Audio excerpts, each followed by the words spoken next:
Good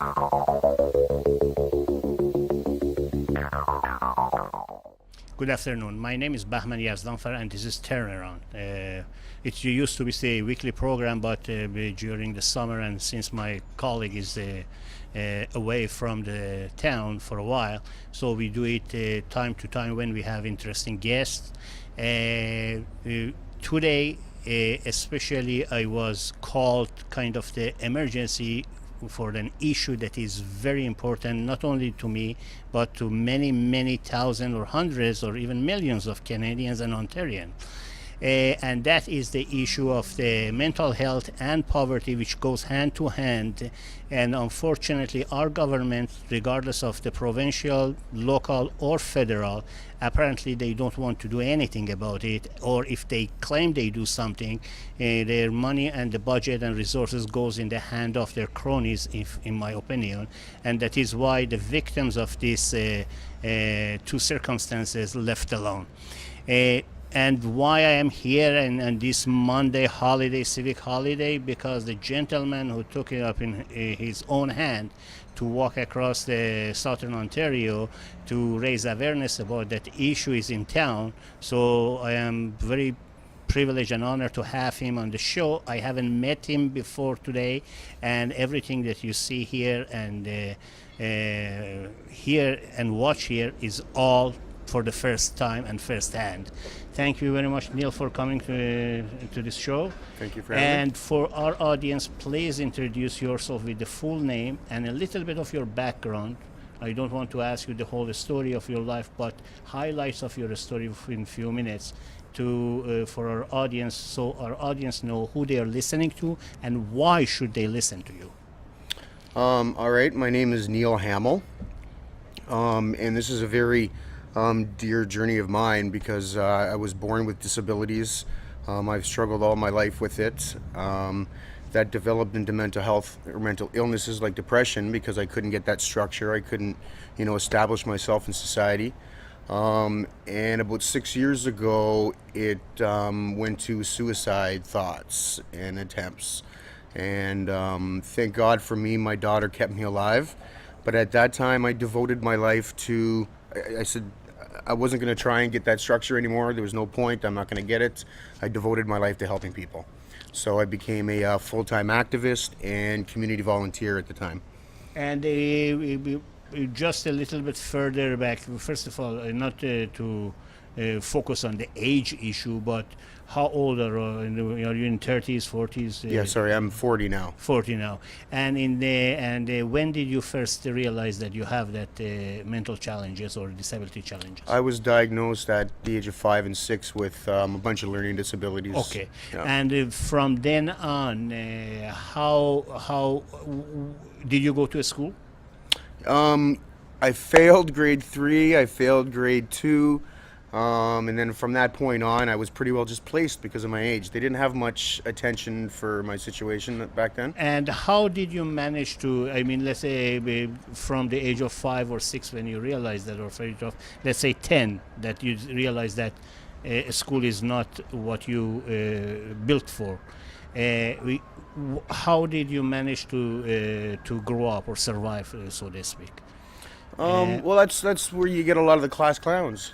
And I was the class clown. That's how I just dealt with it. I didn't take things serious, and maybe if I would have done a little bit better. But from being told I had the problems, I accepted it as that, I guess, as a child, and I was just a class clown. And that is at least the society around you perceive you as class. Because I don't believe that. I think because every one of us has his or her own individuality. After age of, let's say, 17, 18, did you start working? Well, because of my situation, I dropped out of high school early, and I got into the criminal life. What type of the crime are we talking about? Break and enters. Pretty well just break and enters. So it was just for the survival? It was just hanging around with the wrong crowd. It was for alcohol and cigarettes and musical instruments, and it was never really survival. I lived with my parents up until that point. Okay. But because I was dropped out of school in grade 9, I ended up with the wrong crowd, right? That's understandable. All of us, we have some challenges one way or another in our life, and I don't. At the age of 17, I don't want anyone has the right to pass a judgment on the situation. But after a while, when you get to because you said you have a daughter, are you married? No, we were never married. Okay, but how many children do you have? I've got 2 children. Children. One's in my life, Haley. Okay. She's 13. Okay. She thinks she's 16, but she's Okay. 13. Well, always dating. They're rushing to grow Yes, up. for sure. Okay. And then I have another son, Hunter, who is 4 now, and he's not in my life though. Okay. Were you working anywhere between the age of, let's say, 20 to 40 that we are sitting here today? Oh yes, for sure. What type of the work have you done? Yeah. Well, it was bricklaying apprentice and helper, So it's skill work. labor work. Labor work. Yeah. Now, you said 6 years ago you decided to put your life on hold, to devote your life to start helping others after the suicide idea that just passing and traveling in your thoughts. What was the epiphany? What was the moment of epiphany? It was a Zeitgeist movie. Okay. The second Zeitgeist movie, actually. Are you talking about the Zeitgeist The movie Zeitgeist for the movement. 9/11 and the conspiracy? Well, that was and the all first of- movie. Well, Right? I There know, was but 3, then they had the yes. second one, the Yeah. subsequent one. Yes, Yeah. I'm that's- talking about the same Zeitgeist. Yes, Okay. And yes. why did that affected you? It affected me so deeply because the second one more or less had to do with, if you want to do something, do it, right? And for the longest time after I wanted to commit suicide, I wanted to do something. I just didn't know what to do. Okay. And it was the first thing that kind of sparked my mind that said, you know what, that's helping society, that's helping the world. So I joined the Zeitgeist group pretty serious. I started me and my brother started the London Zeitgeist chapter. Okay. And with my brother's management skills, obviously, we put together the group, and we had it going for about a year and a half, 2 years, and we were pretty involved in it. We had a college club, and we set up at the parks and advocated it. And what were you doing during that time? What kind of activities were you doing? just promoting it and talking to people About what? about society, and we need to pay attention and start talking about the issues rather than ignoring them. Okay. And at the time, I was all into the Venus Project solution that Zeitgeist What is offered. that? It's a resource-based economy Okay. that this guy Jacques Fresco kind of has an idea of. Oh, about the labor, like a barter labor system? Kind of like, Yeah. yeah, Oh, yeah, okay. yeah. So I was trying to promote a lot of that at the time. It was just the beginning, and I was confused at the time, but Okay. that's what I was doing then. So during that 2 years, it must be very educational for you to learn the new stuff. Then, Yeah, I was ODing on so documentaries. you were not. Did you realize that you were not really have a learning disability? I do now. Yes, very much Okay. so. Very So- much so. And it was in that process. Like I Yeah. say, I always say it was from the time I made that decision and started helping the world that to me, I think I'm highly intelligent now, and I get told that all the time. Okay, I get that, told that, that that all is the at time. least a good thing. Now, after 2 years, you were with the Zeitgeist. What's happened from then on? I dipped into other different movements like Food Not Bombs and Greenpeace, and I just tried doing all kinds of stuff, right? But then the Occupy movement started. Okay, you are And- talking about 3 years ago. Yeah, that was about 3 years ago. And I got heavily involved in that. I came down to Toronto here and Okay. started the one here in Toronto, and we organized a bunch of buses to bring a bunch of people from London down. And then from there, I was there for about a week and a half, and then we went back to London and started the London Occupy. And what did you learn from that? I learned that yelling at the faces of the people at top don't change anything. Okay. That's where I realized that the only way to change it is to start at the bottom, and that coincidentally enough had to do with the issues that I was dealing with, mental Okay. health and poverty. Mental illness. And then after that, what did you do? I joined the London Inter-Community Health Center in London. So I Okay. started volunteering my time there with the homeless and the poverty. And what you do there? Activity Council. So we Okay. put on activities for them. book clubs and bingos and card tournaments and just keep them active. Okay. Right? You come in and To not go outside and do something crazy. Exactly. And you were doing that since till today? until I did this walk. Yeah. Okay. And what prompted you for this walk? Again, I'm always doing something now, right? What happened with this one though is I had done a documentary, attempted to do a documentary last December. I called it Homeless in December, Okay. where I was kind of stuck homeless almost in a homeless situation. I was bouncing off couches and I didn't have a place. Okay. And when was that? This was December that just passed. Oh, so it is recent. It's Yes, okay. really recent. Okay. So at the time when I was a little, bouncing around, I figured this would be a perfect opportunity to go homeless and document it and try and get it out there so people can see what's going on and what it's like to be homeless in the homeless community, which Okay. I'd worked with all the time. I knew all the Okay. people. I didn't really know a lot of the places that they go to and stuff, but I thought it would be a perfect opportunity. So I started jumping around to the different shelters and going to the different soup kitchens and stuff like that. Well, I'd already been going to some soup kitchens, but yeah, and I started documenting it along the way. And unfortunately, I got in a lot of trouble because they don't like cameras in there. So I got Even though they are in the business of helping others, but they don't want to be shown they are helping others, or are they hiding something? well, in my opinion, I think they're harming more people than they're helping. How so? What is your opinion? Well, they're over, Without having the evidence, but what is your opinion? yeah. My opinion is that they don't have the proper staffing. Staffing don't care enough. There's definitely not enough staffing. Not But enough. they are volunteer, aren't they? Yeah. No. At the the shelters, they're employees. Oh, Yeah, yeah, okay. they're No, I employees. thought you were talking about soup kitchens and all of that. Soup kitchens aren't so bad. Yeah, It's okay. it's the shelters. the mainly. shelters don't want to Yeah. to have Yeah. a camera in. Yeah. Okay. Yeah, some of the soup kitchens were okay with it, especially the religious ones. They're the better ones. But the biggest problem with all of them is that it's disgusting. It's dirty. You feel like you got bugs. And it shouldn't be like that. It should be clean environments that these people are, okay, sure, they're dirty, but have them have a shower. Give them clean clothes. I mean, they should be on top of that stuff all the time. Your hygiene is definitely affects your mental. How many homeless people are you're from London, huh? Yeah. Okay. How many homeless people are in London?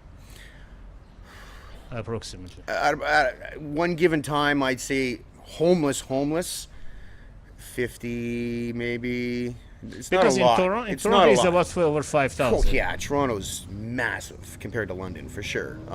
But a lot of people that stay at the shelters aren't always homeless.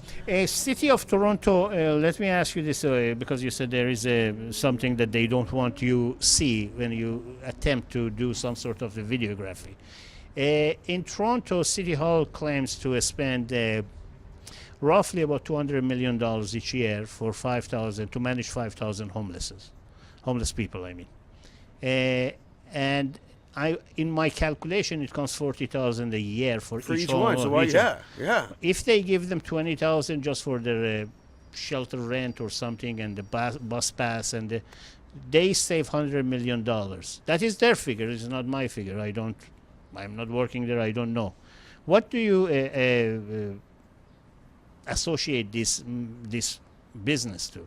Is it are they in the business of money making out of homeless, or do they have the real intention to get rid of poverty, or at least homeless issue in Toronto? Well, my opinion is it's the way they're going at it. You can't solve it, so it's all red tape and magic shows, right? I don't think they really work hard on trying to solve it. Do you have any solution for them? Universal geared income, maybe.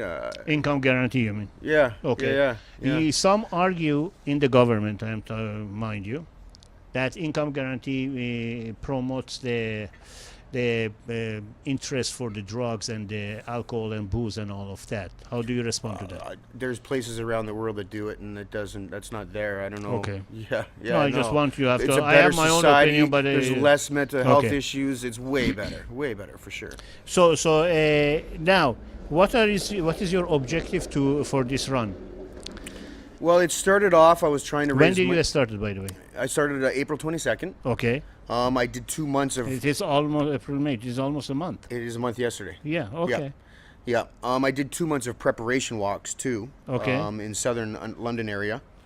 So I've been at it for a while, but it started off. It was supposed to be a fundraiser for a homeless shelter up in Timmins. Okay. Why Timmins? You are in London.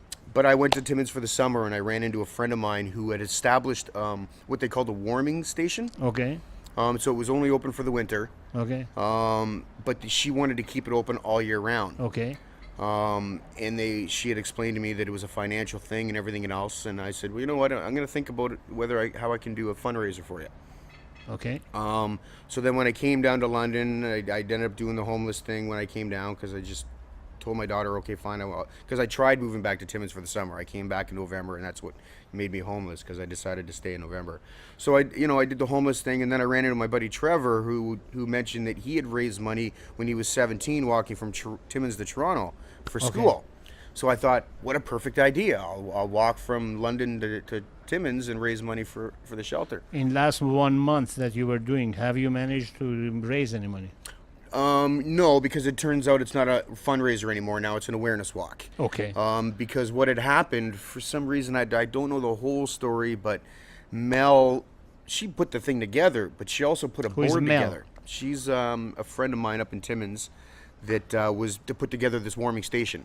Okay. It was a 24-hour Okay. place where people could come in the Okay. winter.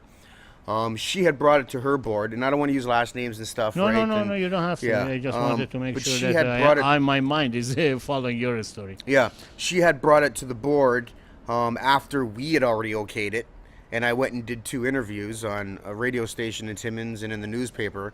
So by the time she went to the board, they were all offended that she never brought it to them first, and they fired her.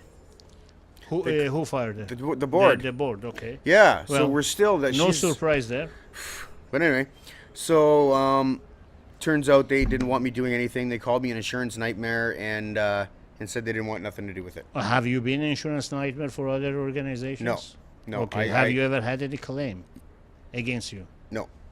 Do you have any problem with the police? I have in the past, yes. No. I mean, in the last 5-6 years that you are doing No. this act. Okay. No. So there is no reason for them to be concerned about. I don't think so, no. And in Okay. fact, I even had another organization let me do the donations for them, but I ended up letting them go.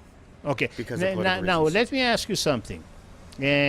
First of all, based on last 10-15 minutes that I'm talking to you, you are a no dummy to me. You are a very intelligent man.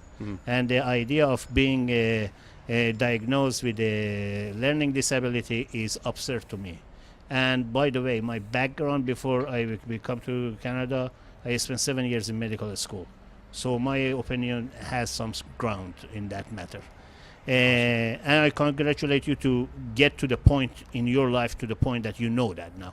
Now, since you are an intelligent man, I want to ask you, are you raising awareness for whom? Well, there are 2 topics that people don't like to talk about. People or government? People, government, anybody. Okay. So what I'm trying to do is trying to bring an entertaining way to bring up the subjects. So, hey, check out this Extreme Journey thing, and it kind of helps people talk about their issues that otherwise they wouldn't talk about. Okay. And like I say, it's just letting other people know that we need to start talking about this stuff. It's very 1 out of 5 people are affected with mental health issues, and those are just the people that are diagnosed. How many people don't go to the doctors? This is a very, very, very serious issue that we don't talk about. No, I and then realize poverty. I know the depth of the issue because Yes, I ran as a candidate number of elections, and when I was campaigning I confronted with number of people in even one apartment building. So I am aware of that.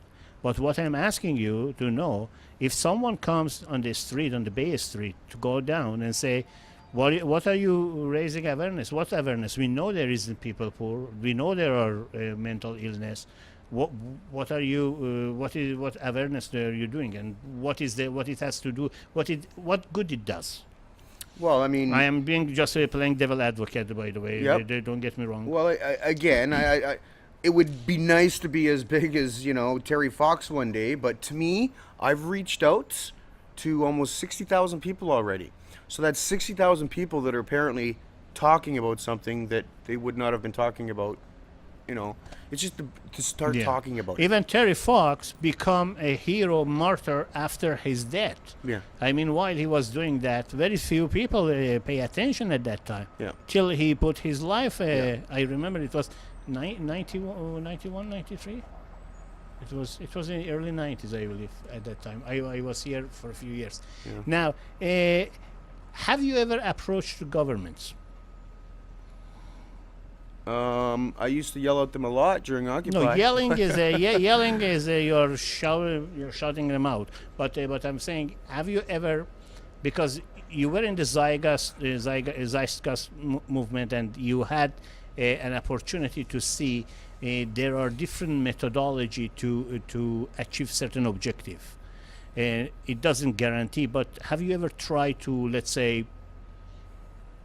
after 1 month of the walking, to go in front of City Hall, let's say in Toronto, and say demand to meet with the mayor or a councillor? Yeah, I had the mayor of St. Catharines usher me off. Okay. I've met with the not the mayor, but her party or whatever in Brampton.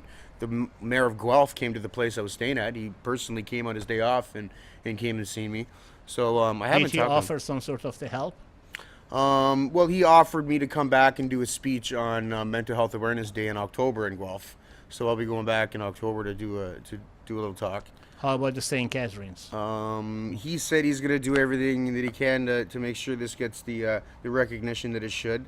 I don't know what he's been doing. I haven't heard from him since. But nothing tangible. Nothing. No. Just So a you have handshake and good luck. handshake and good luck, and thank you very much. Yeah. And these are the elected officials. Yeah. Yeah. Have you written any letter or demand or request to any part of any organization in the government? No. Don't you think you should do that as well? I think I should, but I've got far too much on my plate already. No, not necessarily you yourself, but I mean your associates, that they are supporting you to get your activity and put For it sure. on the letter. For sure. And next year, I'm going to cover all those dots and cross all those T's, because I plan on doing this an annual thing. So next year I will be doing it again, and I'm going to keep doing it. Are you politically involved with any political party? No. No, I'm not. You're not. No. So you haven't approached the political parties by itself, like not the parties in the power, the parties that they are not in the power, No. like NDP or Conservative or. I think if anything, it'd be Green Party, but no, I'm not. No.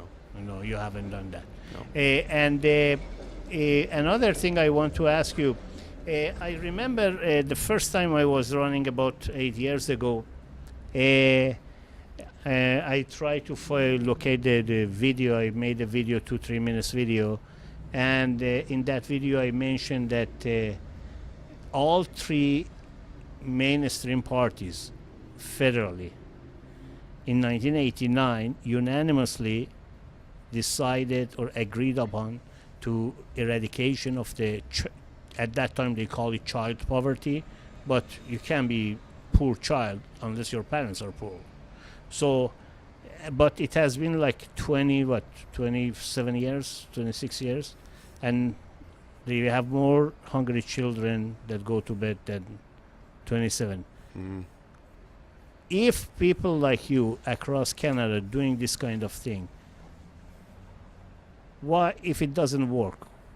I'm not saying, I'm not discouraging you of not doing it, but Why wouldn't it be doesn't- my opinion, why doesn't it work? Yeah, I mean, I want your opinion. This show is yours now. I don't want. Everybody has his own opinion. My honest opinion is I think because everything is kept at a certain balance, and they don't want to change that. It's kind of like why aren't feeding the hunger working all around the world? Well, it's because I know from being an activist that we are the Western world. We make up 30% of the world's population, and we use up 80 to 90% of the world's resources. So you can't spread it around, and they keep the Western world at that balance, and they deliberately starve the rest of the world. So How about internally? I- Even West, I- Canada, United States, they have a lot of poverty in them. Yeah. And if they took everybody out of poverty, then I think it would be a resource issue. There'd be,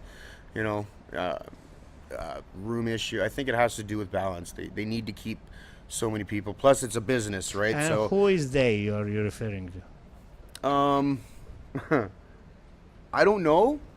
I just No, know because whether everybody it be talks about governments, they. whether it be elite that run the world, whether it be whatever, the people right up at top that have been there for, you know, even people in Congress have been there for 80 years. For crying Well, out yeah, loud. this You know what I is- mean?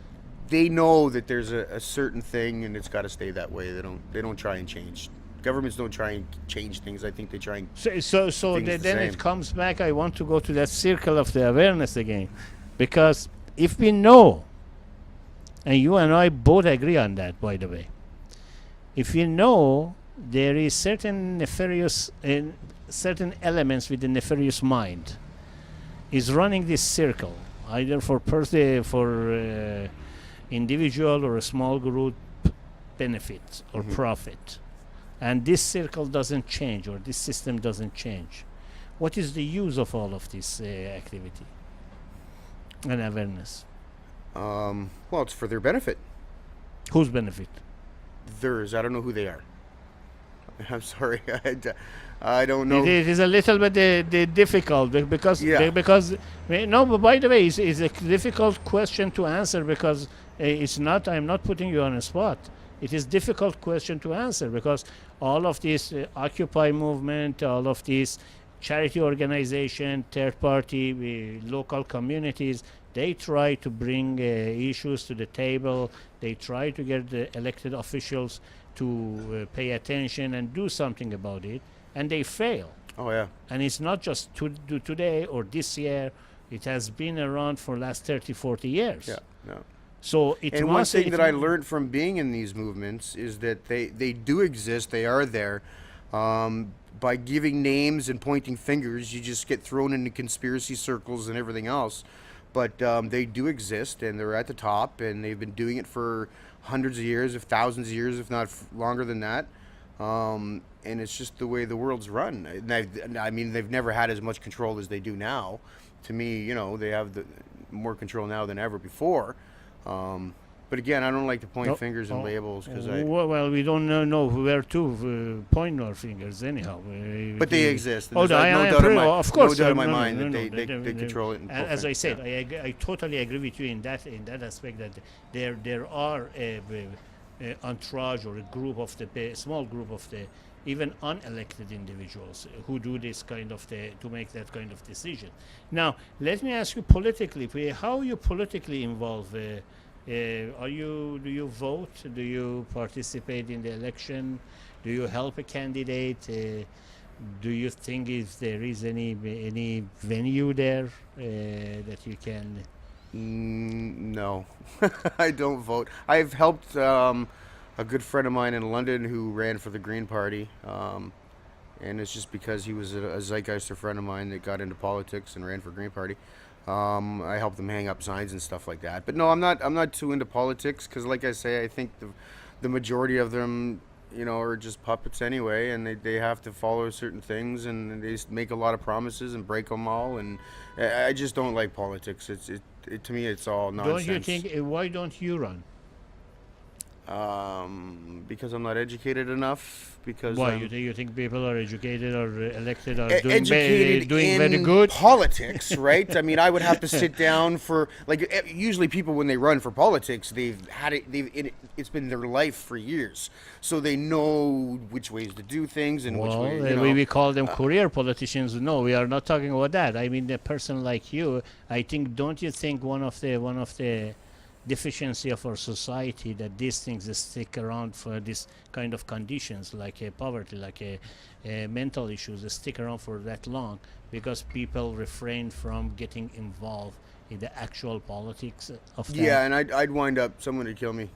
So Why? Because I Nobody wouldn't will- say no. I yeah. wouldn't back down. I wouldn't be a puppet. I just Well, you do don't things have and- to pop it, but you can by running at least you can get in their face Yeah. in the different method of not yelling and shouting, and the different method of the just debating, so to speak. Yeah, I know, but again, it doesn't cross my mind. It's never been a thought. I'd rather be at the Intercommunity Health Center, face to face with these people, trying to make them smile.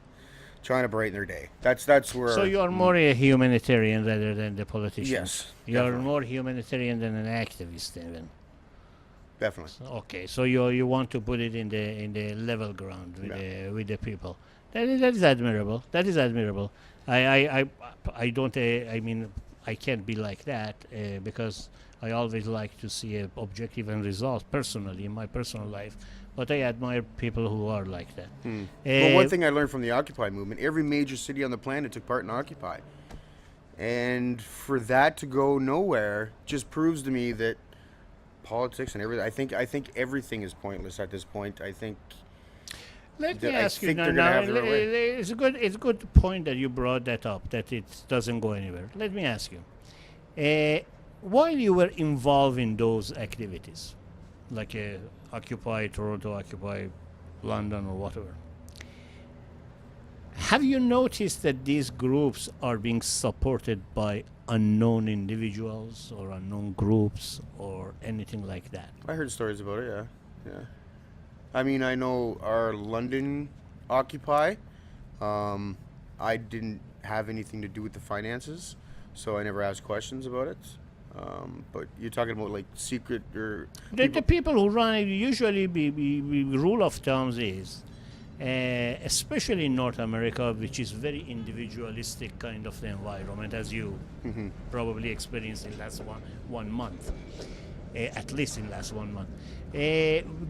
Gathering all these people and organizing to do any form of activity, doesn't matter if it is Occupy Toronto or it is any other form of activity, needs a certain level of the organization and the budgeting and the financing.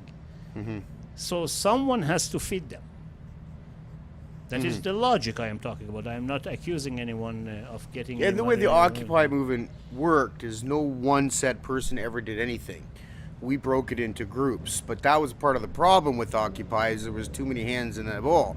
And that is why I said all of those many hands, each one of them has his own agenda or its own agenda. Yeah. So when you gather together all of that in one bunch, you are not really presenting one single or two issues. You are presenting whole buffet of the issues, and the message can get lost. Yeah. Have you ever heard anything like that? That it's designed by this way on purpose? Yeah. Well, yeah. I want to have your input. It's called participatory democracy is Yeah, the way that, is okay. what they did, and I think it was orchestrated right at the beginning to put it, and how it was spread around all over the movements. I think it was done deliberately because even if afterwards I did a little bit of history, and participatory democracy has never worked. It's confused things all the time. It's something that's proven to be unsuccessful. Why the Occupy movement took that on, I don't know. But it was definitely one of the main reasons why it had so much problems doing anything. What is your plan now from now on? Can you just walk me through your plan from the 22nd of the April you started? Where did you started? Where were you been? And where are you planning to go? Okay, so I started on the 22nd in St. Catharines. Then I walked to Niagara Falls. You're just walking. Just walking. Yeah, Alone. I got a cart too that I push with all my stuff. It's one of those bike strollers that you can put on the back of a bike. So I've got that I push with all my luggage and equipment in. So I went from St. Catharines to Niagara Falls, then through Thorold and Welland down to Port Colborne, then to Binbrook, Dunnville, then Binbrook, then Hamilton, then I crossed over to Kitchener-Waterloo, came up to Guelph, then through Brampton, Toronto now. And Okay, can you walk with your boy one day? While let's say when you start walking, what time of the day you start walking? it all depends. I'm always up at 6 o'clock. Well, I just can't give help me it. one day. Well, I'm not asking you to give Usually me. I'm gone. Usually I'm gone by 9 every o'clock. day. Usually I'm gone by 9 o'clock. and Okay. walking. So Yeah. when you start walking, how long do you continuously walking? I can walk for about 8-9 hours a day. I can do 35 plus kilometers a day. The problem so far though is I've got cities, and I try and stop at every city and promote my walk. Okay. So that's usually, you know what I mean. I've had very little full days of walking because there's so many So, cities. so what would happen between if you don't have any city between, let's say, after 35 kilometers, when you start from point A, which is a city, to the point B, which is another city, and let's say it is 70 kilometers, and you walk 35 and you are in middle of nowhere, what you do? Camp it. Oh yeah, put up my tent and go to sleep. Wake up in the Do you morning. have any entourage with you? Um, Anyone with you? no. I wish I had a dog. So you are completely alone. Completely alone. Yep. I mean, I'm not really alone because I've got everybody that's following me on my Facebook page that No, I'm no, constantly on no. social While media with. you are walking. Yes. I'm No. alone, but Because I- when you talk about Terry Fox had a lot of people, at least a few, his brother and all of that. Yeah, no, they I'm were alone. with him. I'm You alone. are completely alone. Yeah. I post Okay. every hour. Okay. I post where I am, what I'm doing, make a comment, and try and answer I'm constantly on the social media, so people know that I'm not cheating, right? Okay. So every every hour when I'm walking, usually I'm posting. I'll put a sign or some kind of landscape. Why? in You it. always have Wi-Fi somewhere? So far, so good. Okay. So far, so good. Okay. And I might have problems North Bay on. And how about climate? It's been good since my walk. But I was doing pre-walks for 2 months before I started. Yeah. And I slept in -7, -4. I walked in a blizzard one time. I put myself through a lot of abuse to prepare for this. Okay. Health-wise, how are you? I'm healthy as a horse. I'm good like Knock that. on wood. Yes. But again, when the climate changes, the possibility of people get flu or cold. Flu. I've always been a very healthy person. I'm even getting tattoos of all the major cities along the way. And they're quite surprised that nothing's infected. How you and pay for tattoos? If these you are all donated. Oh, okay. So my girlfriend's been kind of like getting a hold of tattoo shops before I get there, and tells them my story, and I promote the tattoo shop, right? So they get to put their tattoo shop on my arm, then the city and the number of the city, right? So that this is my own life all of this happened in last 1 month. in like 3 weeks, and that's why they're all surprised. They're like, "Are you seriously? It's healed already?" Because like, yeah, this is my most recent one, my Toronto one. And every major city I've. Who in Toronto did your tattoo? Toronto was adrenaline. I'm sorry. Adrenaline piercing, body Where is that? I should know this. I'm sorry, I don't. I think it's on Dundas Street. Oh, okay. Yeah. Uh, Too many streets. I can't remember. them So all. you go from one city to city, and you camp on along the way. Yep. And what you do for food? A lot of beans, a lot of tuna. No, I know, but do you buy it and carry with you, or do you go and I carry you have enough. some people? I carry enough to keep me to the next city. Okay. Yeah. And when And a you, little extra. when you get to the city, is there any restaurant or anything that any establishment that who are willing to accommodate you with that? As much as my PRing can handle. I mean, I'm very bad with the PRing. Obviously, usually people have someone PR. But you said you have a girlfriend who is. she's helping me out a little bit. Well, if she can do that with the tattoo parlor, she must be able to do that with the restaurant. Well, no, because I'm okay with food. Oh, okay. Right? I haven't yet had any problems with food because it's not hard to go pick up a can of tuna and open it up. My main thing is wraps, tuna, canned beans or canned stew, right? And that's what I pretty well been living off of. I'm okay with that. So you're like a soldier right now, then. Yeah. Practically, more or less. You have a can and a backpack and the camping, and you're running it. Yeah. Now, along the way, can you just share with us a little bit of your encounters? What type of the encounters do you get? Do you get always good? Do you get bad along the way? Do you get a little bit of the hostile? How can you just share with us some of your either way of their experiences with people? It all depends. Like some cities, I get a lot of bad looks, a lot of dirty looks. And then there's other cities like Guelph where everyone just smiles and shakes my hand, and every second person. Give me some of those bad looks. I just say because the show is about turnaround. Mm-hmm. That means we have to change what we have and turn it around. Yeah. And the only way we turn it around, you raising the awareness about the mental illness and poverty, probably people have to raise the awareness about their behavior toward the issues first. Yeah, So- because so- it's sad, because yeah. it's a disgust look that I get, right? Well, can you give me an example where or how? Just walking down the street and Oh, because of your the yeah, I'm carrying the appearance cart. I got my bag, and you know. the tattoos and all of that. Yeah, right. So they look at me like with disgust, and I don't have time to talk to everybody. But those people that look at me with disgust, I'd like to just pull out my flyer and explain to them, and then see if they look at me with disgust, right? If you Do they really tell knew what you I was anything? doing. Do they confront you? I haven't gotten any bad. No. So you Just know, looks. So that is a good good Yes. sign. Yes. It looks is looks. That's like, you can't really stop people from what they are. Yeah. But what I'm saying is, you haven't had any confrontation No. with anyone who's come to you and say, "Hey, what the hell are you doing?" Oh yeah, Or- all the time. Oh yeah, people are always coming up to me and talking to me, and it's usually positive. It's Oh, usually it's right positive. It's not confrontation. on. Yeah. Is it? No, Okay. when people are coming to talk to me, it's positive. I've never Okay. had a bad situation where it went bad. Because like I say, I carry. Do you not on- collect their names? I wish. I wish I could collect their stories. I wish I had a camera on me all the time. You know what I mean? No, But I mean, if you have something that you get in line No, for, I- you can just get their names I or something. don't. No, no. Is a good source of the I get database their for picture. you. I get their picture. Well, finding a picture and is it goes up. the It goes up on the address is a Facebook little page. bit difficult. You need their telephone number for their next movement. So maybe Good point, and may- I wish maybe I a would have thought of that at maybe first. a practice that you should have started doing Yes. from And next now. year I will. Yeah. I do. I'm going to plan. on When doing are this you anyway. plan to finish it? I'm aiming for June 22nd. My daughter has her And graduation. what is the plan from Toronto? Where are you going? And Straight up Yonge Street to Richmond Hill. From there, I'll probably camp out somewhere. and Richmond then- Hill, probably you get a lot of those looks. Yeah, yes, for sure.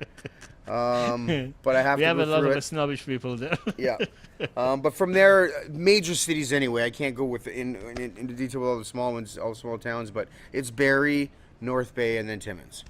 So Timmins is the final destination. Timmins is the final destination. Yeah.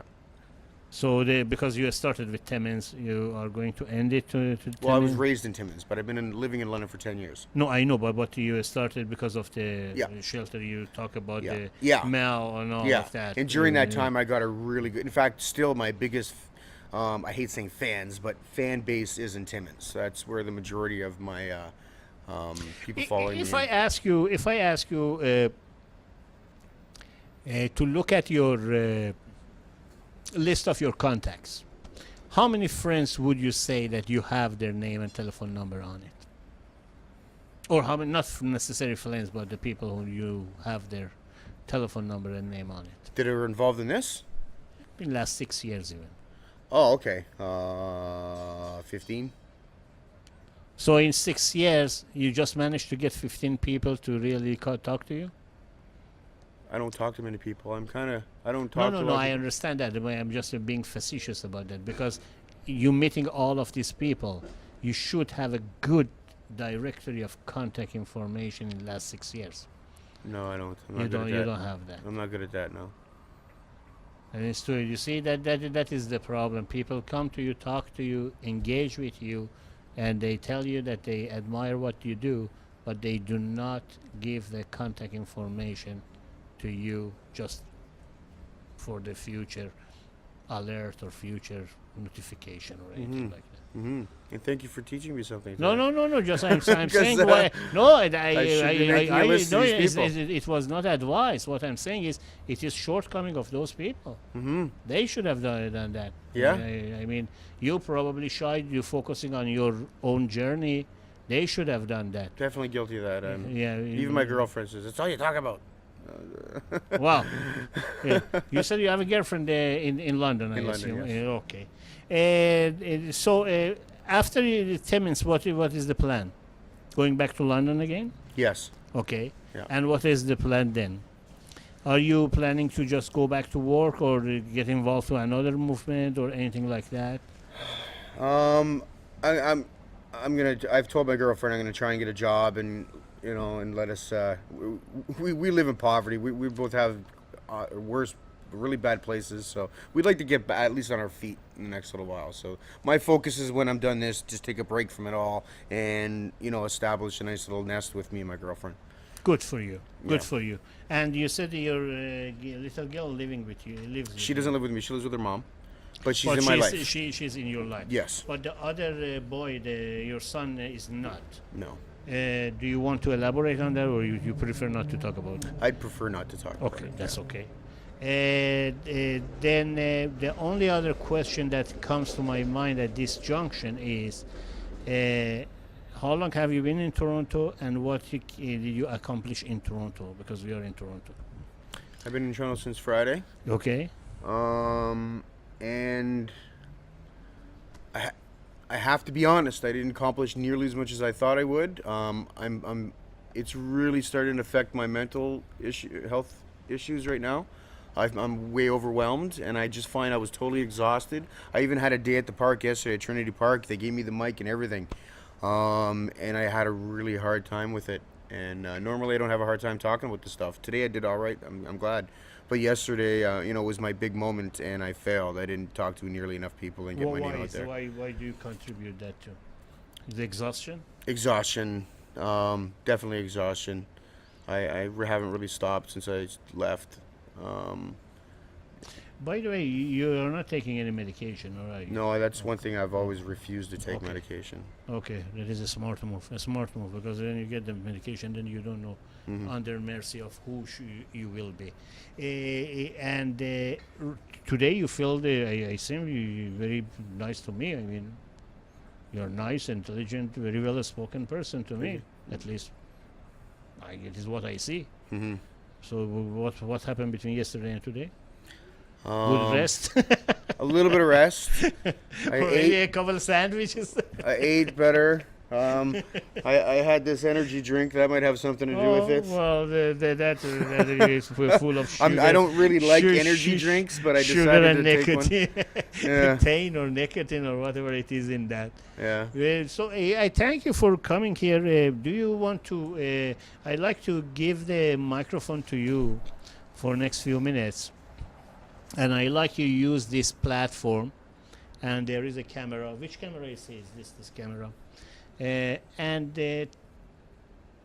talk to your audience, the people that you want to understand you, like the speeches that you have in the park, or not necessarily yesterday because you didn't have good experience, but the other speeches you have had. Now you are in a good mood. I want to get that platform for 5 to 10 minutes or shorter, doesn't matter, it's up to you. And talk, assume that you are in front of a group of people, and this message that you are trying to resonate to people has to be delivered. Well, now I'm Not like to me. now I'm like a deer in headlights because I don't do very well with. No, nobody is here. It's just you and I sitting here. You assume that I am a dummy, which I am a dummy. You're sitting here and you want to explain what you want, the extract of our conversation in a 1, 2, 3 minutes, that what you want people to do for you. And be yourself. Don't worry about your emotions. Let it flow. Just tell people what you experience and what you hoping to achieve. And I guess that would be reach out to somebody you know. We all know somebody, according to statistics, we all know somebody that's dealing with poverty or mental health issues. This year. So reach out to them, and whether it be a conversation on the phone, talk to them, tell them they're awesome, or whether it be $10-20 if they're living in poverty, just reach out to that person and help that person, and keep spreading the awareness. If you're having a hard time just talking about that, bring up my journey. Say, hey, this guy's doing this thing, you should check it out. And maybe that's a good way to bring up the topic, because that's the whole point of the journey, is to give a reason to talk about these things, because we all know that they're hard to talk about, but we have to get over that. We need to start talking about it before we can change it. So that's what I try. Thank you for coming, and thank you for sharing. And I hope those, again, we don't have a high number of the audiences, but the copy of the video will stay on YouTube and online for the future reference. and you can refer people to that. That is why I was focusing on the contact and all of that, because that would be a way for you to communicate to all of those people who first-hand experience meeting you. So they see what are you all about. If they didn't have time for 1 or 2 minutes to understand you, now they have better understanding of you. Yeah, and we're still on right now? Yeah, Yes, okay. of course. Showed Yeah. the banner. So just, I'm on Twitter, Instagram, and Facebook. And you can find me on extremejourney22.com. And on there, yeah, you can get links to everything else. So that's the big one, the extremejourney22.com. Thank you very much. Are we close to the end of the time, I believe? I'm going to, first of all, thank you for coming. Thank you for sharing. Very few people have a courage to sit in front of camera and share their personal thoughts or inner feelings.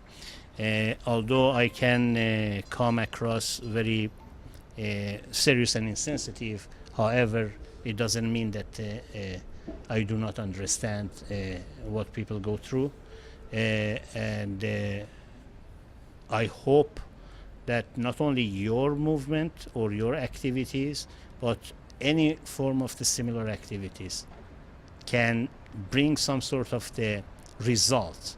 I mean, awareness is one thing, understanding and knowing is one thing, but doing something about it is it's something different. And unfortunately, as you alluded earlier, is not in the hand of individuals to the extent of the mass solution.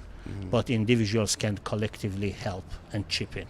Again, thank you very much for coming. Thank you for having me. Ladies and gentlemen, that was before I close the show today. I want to address some of our officials, federally, provincially, municipally. You people were elected by people at the time of the election, begging them to give you their votes. As soon as you get elected, you go to your cozy environment and chambers, start to take orders from your party leaders or bosses who are mainly unelected individuals. This is Neil Hammer is just one example of many millions of people across Canada. Many of them, they don't want to come out and tell other people what they go through. I am not asking you to open your hearts, because if you had hearts, you have done something by now.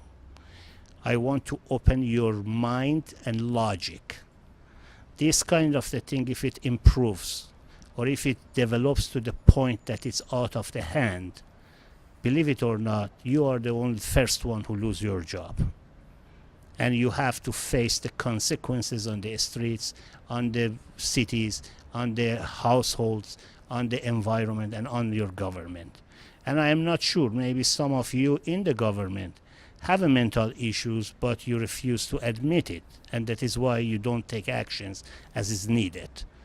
I hope this kind of the programs, this kind of the message get into you, and at least start to talk about it, instead of saturating the media about how the JT elbowed a girl from NDP. Focus on the real issues. Focus on the hunger. Focus on the poverty of the people. Neil Hammer is not a Syrian refugee that just arrived yesterday.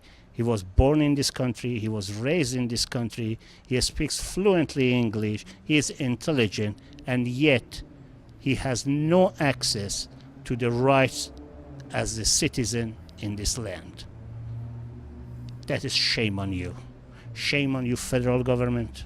Shame on you, provincial government. Shame on you, member of the city hall or any form of the municipal government. Thank you very much, and thank you for joining us today. See you next time.